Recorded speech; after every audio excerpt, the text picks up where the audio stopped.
के एक बड़े से आंगन में शहनाइयों की आवाज गूंज रही थी। हर तरफ खुशियों का माहौल था। आज नेहा की शादी थी। लाल जोड़े में सजी नेहा किसी परी से कम नहीं लग रही थी। बारात आ चुकी थी, रस्में पूरी हो चुकी थीं। बस विदाई का समय नजदीक था। तभी अचानक वहां ढोलक की आवाज के साथ किन्नरों की एक टोली आ पहुंची। वे नाचते गाते माहौल को और रंगीन बनाने लगे। सब हंस रहे थे, पैसे दे रहे थे, लेकिन तभी उनकी नजर दूल्हे आरव पर पड़ी। एक किन्नर जिसका नाम रीना था, थोड़ी देर तक उसे गौर से देखती रही। उसके चेहरे पर अजीब सी चिंता आ गई। वो धीरे से अपने साथियों से बोली, कुछ तो गड़बड़ है। बाकी लोग भी ध्यान से देखने लगे। दूल्हे का व्यवहार थोड़ा अलग था। वो घबराया हुआ, चुप और असहज लग रहा था। रीना के मन में सवाल उठने लगे, क्या ये सच में वो नहीं है जो दिख रहा है? लेकिन शादी हो चुकी थी, अब कुछ कहना आसान नहीं था।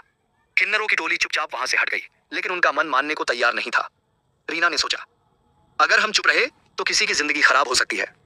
वो चुपके से नेहा की मां के पास गई और धीरे से बोली, बहन जी, बुरा मत मानना, लेकिन हमें दूल्हे में कुछ अजीब लगा है। एक बार आप लोग भी जांच कर लो। यह सुनकर नेहा की मां के होश उड़ गए। घर की औरतें इकट्ठा हुईं। सबके मन में डर बैठ गया। अब सवाल था, सच्चाई कैसे पता चले? नेहा की भाभी पूजा समझदार और हिम्मती थी। उसने कहा, मैं बात करती हूँ, सीधे पूछकर। सबने पहले मना किया, लेकिन फिर नेहा की जिंदगी का सोचकर उसे इजाजत दे दी। पूजा किसी बहाने से दूल्हे आरव को एक कमरे में ले गई। कमरे में सन्नाटा था। आरव घबराया हुआ था। पूजा ने धीरे से कहा, डरिए मत, मुझे सिर्फ सच जानना है। कुछ देर तक आरव चुप रहा। फिर उसकी आंखों से आंसू निकल पड़े। मैं ऐसा नहीं हूं जैसा आप सोच रहे हो। मुझे मजबूर किया गया है। पापा ने जबरदस्ती शादी करवाई। पूजा का दिल दहल गया। आरव ने आगे कहा, मैं बचपन से अलग हूं और इस सच की वजह से मेरी जिंदगी पहले ही टूट चुकी है।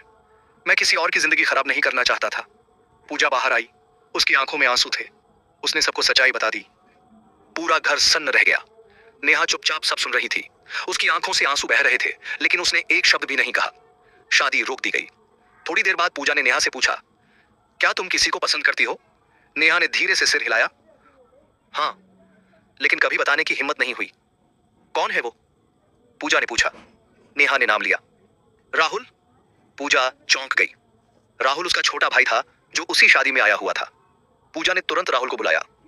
राहुल ने बिना झिझक कहा, हाँ दीदी, मैं भी नेहा से प्यार करता हूं, लेकिन कभी हिम्मत नहीं हुई बताने की। घर वालों ने थोड़ा सोचा, हालात को समझा और आखिरकार फैसला लिया। उसी मंडप में उसी रात नेहा और राहुल की शादी करवा दी गई। इस बार नेहा की आंखों में डर नहीं सुकून था। विदाई के समय नेहा मुस्कुरा रही थी। रीना और उसकी टोली दूर खड़ी थी। नेहा की मां उनके पास गई और बोली, आज मेरी बेटी की जिंदगी बच गई, आपका धन्यवाद। रीना मुस्कुराई। हम बस इंसानियत निभा रहे थे। वीडियो अच्छा लगे तो चैनल को सब्सक्राइब करना ना भूले।